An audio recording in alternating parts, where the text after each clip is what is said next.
ناظرین السلام علیکم ورحمۃ اللہ وبرکاتہ۔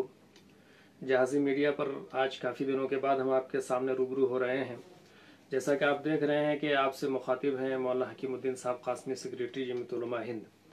تبلیغی جماعت اور جمعیت علماء ہند کے بارے میں آپ نے کافی کچھ سنا ہوگا، کافی خبریں پڑھی ہوں گی، تو آئیے خود مولانا کی زبانی ہم سنتے ہیں، جانتے ہیں کہ آخر جمعیت علماء ہند نے تبلیغی جماعت اور جماعتی احباب کے لیے کیا کیا خدمت انجام دی۔ تو مولانا آپ کا خیر مقدم ہے، اور پہلا سوال آپ سے یہ ہے کہ جماعت اور جمعیت آخر ان دونوں کا رشتہ کیا ہے؟ بسم اللہ الرحمن الرحیم۔ دیکھیے، جمعیت علماء ہند نے بہت پہلے سے شعبہ تبلیغ و حفاظت اسلام کے عنوان سے کام شروع کیا تھا 1924 میں، اور حضرت مولانا عبدالحلیم صدیقی صاحب کو اس کا صدر بنایا تھا۔ پھر ملک کے حالات بدلتے رہے، آزادی کا وقت قریب آیا، اور آزادی کے بعد مجاہد ملت حضرت مولانا حفظ الرحمان سہاروی رحمۃ اللہ علیہ نے پارلیمنٹ میں بارہا جماعت تبلیغ کے مسئلے کو اٹھایا۔ پھر حضرت فدائے ملت رحمۃ اللہ علیہ نے، حضرت فدائے ملت حضرت مولانا اسد مدنی صاحب رحمۃ اللہ علیہ، اور موجودہ وقت میں کئی مرتبہ ایسا ہوا ہے کہ وزیر اعظم جب ڈاکٹر منموہن سنگھ تھے تو جمعیت علماء کا وفد ان سے ملا، اس میں حضرت مولانا محمد مدنی صاحب نے جماعت تبلیغ کے حوالے سے بہت ہی سلیقے سے اور بہت عمدہ گفتگو پیش کی تھی۔ تو یہ کوئی نیا رشتہ نہیں، پرانا رشتہ ہے، اور بہت ایک ہی ماں باپ کی یہ تین روحانی اولادیں ہیں، بلکہ چار کہہ لیں۔ ایک مدارس عربیہ جس کی بنیاد 1866 میں دارالعلوم دیوبند رکھی گئی تھی، جمعیت علماء ہند جو 1919 میں قائم کی گئی، اور جماعت تبلیغ اور خانقاہ، یہ چاروں ایک ہی ماں باپ کی اولادیں ہیں۔ حضرت شیخ الہند رحمۃ اللہ علیہ کے شاگردوں نے جمعیت علماء کو بھی قائم کیا، اور مدارس کے نظام کو پھیلایا، اور جماعت تبلیغ کو بھی حضرت شیخ الہند رحمۃ اللہ علیہ کی شاگرد حضرت مولانا الیاس صاحب رحمۃ اللہ علیہ نے شروع کیا۔ لیکن بنیادی طور پہ جو بڑا کردار رہا ہے وہ مفتی اعظم حضرت مولانا مفتی قباد اللہ صاحب اور حضرت مولانا احمد سعید صاحب رحمۃ اللہ علیہ کا ہے، شروع سے لے کے اب تک۔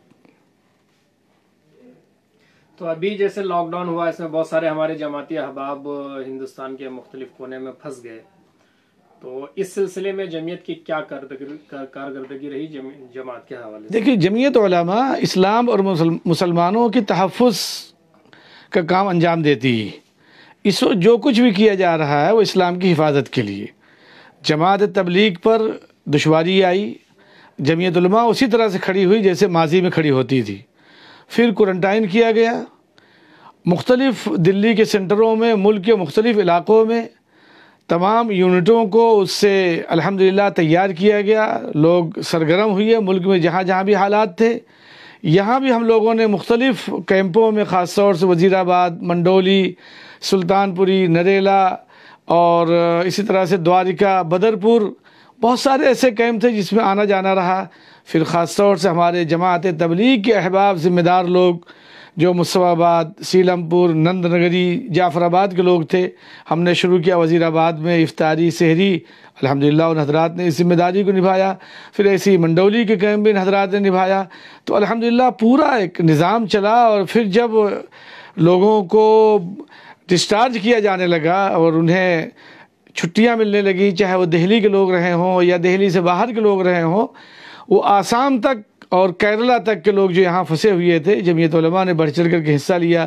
ہمارے سب ساتھی، جس میں خود مولانا غیور احمد قاسمی صاحب، مولانا محمد جمال قاسمی صاحب، مولانا عرفان صاحب، مولانا عظیم اللہ صاحب، مولانا کلیم الدین صاحب، آپ مولانا محمد یاسین قاسمی صاحب، ہم سب لوگ، مولانا غیور احمد صاحب تو لگاتار لگے رہے الحمدللہ، اس میں بڑی کامیابی ملی جو حضرت مولانا سید محمود مدنی صاحب کی براہ راست نگرانی میں یہ سلسلہ جاری تھا۔ پھر ادھر جو باہر کے ہمارے لوگ تھے وہ تقریباً 916 لوگ دہلی میں ہیں جو مختلف کوارنٹائن سینٹر میں تھے۔ جماعت کے لوگوں نے ان کی لڑائی لڑی، ذمہ داروں نے، الحمدللہ اس میں کامیابی ملی۔ پھر اس کامیابی کے بعد یہ ہوا کہ ان کو کوارنٹائن سینٹر سے نکال کر کے مختلف مقامات پر جہاں یہ محفوظ رہ سکیں وہاں رکھا جائے، تو ان میں سے 8 جگہیں طے کی گئیں۔ حضرت مولانا عبدالرحیم صاحب دامت برکاتہم نے ہم سے، چونکہ ہمارا ان کا پہلے سے رابطہ تھا، مجھ سے انہوں نے فرمایا کہ بھئی عنقریب لوگوں کو پرائیویٹ جگہ پر رکھا جائے گا۔ حضرت مولانا سید محمود مدنی صاحب سے مشورہ کیا، حضرت نے جمیعۃ العلماء کے دفتر اور ڈاسنا میں جو حضرت کا خود اپنا بڑا ادارہ ہے، دونوں کی پیشکش کی، لیکن انتظامیہ نے دہلی ہی میں رہنے کا فیصلہ کیا۔ پھر دہلی میں کتنے لوگ رہیں گے جمیعۃ العلماء کے دفتر میں؟ ہم نے مولانا کے ہاں 200 کی تعداد لکھ کے بھیج دی تھی، چونکہ کورٹ میں پیش کرنا تھا کہ کس جگہ کتنے لوگ رہیں گے۔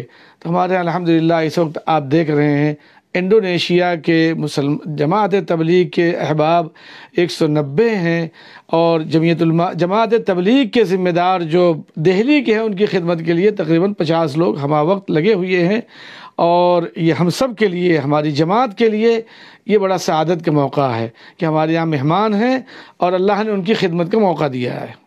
تو یہ جو ابھی دفتر میں مہمان ہیں تو یہ سب باہر ملک کے ہیں یا یہاں انڈیا کے بھی؟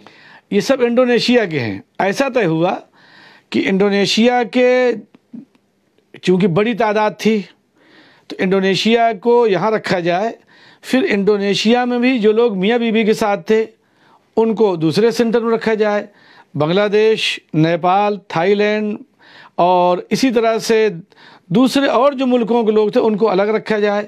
ملیشیا کے لوگوں نے پہلے ہم سے حضرت مولانا محمد مدنی صاحب کو خط لکھا تھا کہ ہمیں چاہتے ہیں کہ ہمارے جو مہمان ہیں ان کو آپ کے ہاں دفتر میں رکھا جائے۔ جمیعۃ العلماء نے ان کی اس تحریر کے جواب میں تحریر بھی دی اور قبول کیا، لیکن ملیشیا والوں نے ان کو ہوٹل میں رکھا، تھائی لینڈ والوں نے اپنی ایمبیسی میں رکھا۔ پھر جماعت کے مشورے سے، جماعت تبلیغ کے مشورے سے الحمدللہ انڈونیشیا کے 190 لوگ یہاں ہیں، بڑے نیک صالح متقی پرہیزگار۔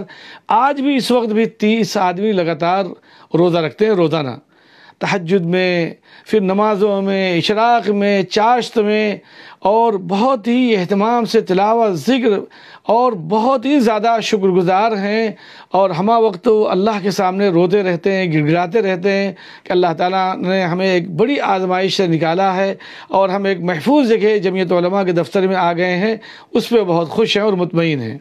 آگے کے کیا پلان ہیں ان کے بارے میں؟ ابھی یہ حضرات یہاں تقریباً 1 ماہ رہیں گے کم و بیش، چونکہ ضمانت پہ ہیں۔ ایسے ہی ملک کے اور مختلف علاقوں میں تقریباً اتنے ہی اور ہیں۔ آج ہی مشورہ ہوا ذمہ داروں کا، ہمارے آزاد بھائی یہاں ہیں، ڈاکٹر سرفراز صاحب ہیں، حاجی رئیس ہیں، حاجی صغیر ہیں، انصار صاحب ہیں۔ آج حضرت مولانا محمد مدنی صاحب سے مشورہ ہوا ہے، ہم لوگ پورے ملک میں انشاءاللہ جہاں جہاں یہ لوگ اس وقت چاہے وہ کوارنٹائن کی شکل میں ہوں یا کوئی اور شکل ہو، ان حضرات سے، تمام ذمہ داروں سے بات کر کے ہر طرح سے مدد کے لیے تیار ہیں اور خدمت انجام دی جائے گی انشاءاللہ۔ ابھی آپ نے کہا کہ یہ لوگ ضمانت پر ہیں، تو کیا ان کے خلاف کیس ہو گیا ہے؟ کچھ علاقوں میں ہوا ہے، اور یہ لوگ جو چھوڑے گئے ہیں ابھی ان پر بھی یہی شکل ہے۔ ابھی ان کے پاسپورٹ جمع ہیں، پاسپورٹ ملے نہیں ہیں، عدالت میں انہیں پیش ہونا ہے۔ ہماری کوشش جو ہمارے جماعت تبلیغ کے جو وکلاء ہیں اور احباب ہیں، دیکھیے ایک بات سمجھ لیجئے، جمعیت علماء اور جماعت تبلیغ یہ کوئی الگ چیز نہیں۔ کام کے اعتبار سے اللہ تعالیٰ نے ہمارے بزرگوں کے ذریعے سے تقسیم کار فرما دیا ہے۔ جمعیت علماء اسلام اور مسلمانوں کی محافظ جماعت ہے، اس کا اپنا ایک نظام ہے، کام کا ایک طریقہ ہے، اور جماعت تبلیغ کا اپنا ایک نظام ہے، وہ اس حساب سے کام کرتے ہیں، چاہے وہ مدارس پہ ہو، چاہے جماعت پہ ہو، یا کہیں بھی اسلام اور مسلمانوں میں کسی طرح کی آفت آتی ہے تو جمعیت علماء تھانے سے لے کر کے پارلیمنٹ تک، وزیر اعظم تک، اور ملک کے ان تمام لوگوں سے جہاں سے مسائل حل ہوتے ہیں، چاہے عدالتیں ہوں چاہے حکومتیں ہوں، ان سے مل کر کے اس لڑائی کو لڑتے ہیں۔ کوشش یہ ہے کہ یہ حضرات باعزت اپنے اپنے ملکوں کو جائیں، ان پہ کسی طرح کوئی کیس نہ ہو۔ تو ان کا مقدمہ جمعیت لڑے گی؟ نہیں، جمعیت علماء ابھی جمعیت علماء ان کی سپورٹ کر رہی ہے۔ مقدمے کی پوری پیروی تو جماعت تبلیغ نے اپنی ایک لیگل ٹیم بنائی، لیکن جمعیت علماء اس سے غافل نہیں۔ جس طرح سے یہاں پورا کھانے کا نظام ہمارے جماعت تبلیغ کے احباب ذمہ دار حضرات دہلی کے لوگ اٹھا رہے ہیں، ہم لوگوں کا تعاون ہے جمعیت علماء کا، لیکن کھلانا پلانا تو ایک بہت اہم مسئلہ ہے، لیکن اس سے بڑی چیز جگہ کے دینا ہے۔ اتنی بڑی جگہ ایسے حالات میں 1 مہینے کے لیے کم از کم ہو سکتا ہے اور زیادہ لمبا دینا پڑ جائے، تو جمعیت علماء کی قیادت نے حضرت صدر محترم حضرت مولانا قاری محمد عثمان صاحب دامت برکاتہم، ناظم عمومی جمعیت علماء ہند حضرت مولانا محمود مدنی صاحب نے انتہائی فراخ دلی کے ساتھ اپنی اس جگہ کو مہمانوں کے لیے فخر محسوس کرتے ہوئے، سعادت سمجھتے ہوئے پیش کر دیا ہے۔ ہم ملک میں جہاں بھی لوگ ہیں ان کے لیے کھڑے ہیں اور ہر طرح سے انشاءاللہ ان کی خدمت و مدد کریں گے انشاءاللہ۔ آخر اور جو دوسرے ہمارے جماعتی بھائی پھنسے ہوئے ہیں ان کے لیے کچھ پیغام؟ ہاں، میں یہی عرض کر رہا ہوں کہ جہاں جہاں بھی پھنسے ہوئے ہیں ہم یہ اپیل کر رہے ہیں آپ کے ذریعے سے کہ مدارس کے طلباء ہوں یا دیگر اور لوگ ہوں، جماعت کے احباب ہوں، جیسے نیپال میں تھے الحمدللہ ان کو بلوایا گیا، 59 لوگ تھے، وہاں مولانا خالد صاحب سے بات کی گئی جو جمعیت علماء نیپال کے جنرل سیکریٹری، وہ حضرات الحمدللہ دہلی پہنچ گئے۔ پھر اس کے علاوہ تامل ناڈو کے لوگ تھے 863 لوگ، الحمدللہ وہ اپنے گھروں کو پہنچ گئے۔ پھر ملک کے مختلف اضلاع میں لوگ تھے، ان میں سے الحمدللہ جو ملک کے لوگ تھے وہ اپنی جگہوں پہنچ گئے، اس میں کیرلا، آسام، تامل ناڈو، کرناٹکا، آندھرا، مہاراشٹرا، گجرات لگاتار لگے رہے، اتر پردیش کے مختلف علاقوں میں۔ تو اب یہ ہمارے پاس اس وقت باہر کے مہمان ہیں، دنیا کے مختلف علاقوں سے تقریباً 2200 کے قریب کچھ لوگ ہیں۔ انشاءاللہ یہ حضرات بھی یہ وقت آئے گا کہ باعزت اپنے اپنے ملکوں کو جائیں گے، اسی وجہ سے پوری کوشش میں ہیں۔ ان کے علاوہ ایک چیز اور بھی ہے کہ کہیں بھی کسی طرح کے مقدمات میں جو لوگ ماخوذ ہیں، چاہے وہ فسادات کی وجہ سے یا دہشت گردی کے الزام میں، جمعیت علماء ان کے مقدمات کی پیروی کر رہی ہے اور پوری طاقت کے ساتھ لڑ رہی۔ ابھی یہاں شیو بہار جو نارتھ دلی کا فساد زدہ ایریا تھا، اس میں سے عید سے پہلے الحمدللہ 2 لوگوں کی ضمانت ہوئی۔ تو مقدمات کے حوالے سے پوری سرگرمی کے ساتھ جمعیت علماء کی لیگل سیل سرگرم ہے۔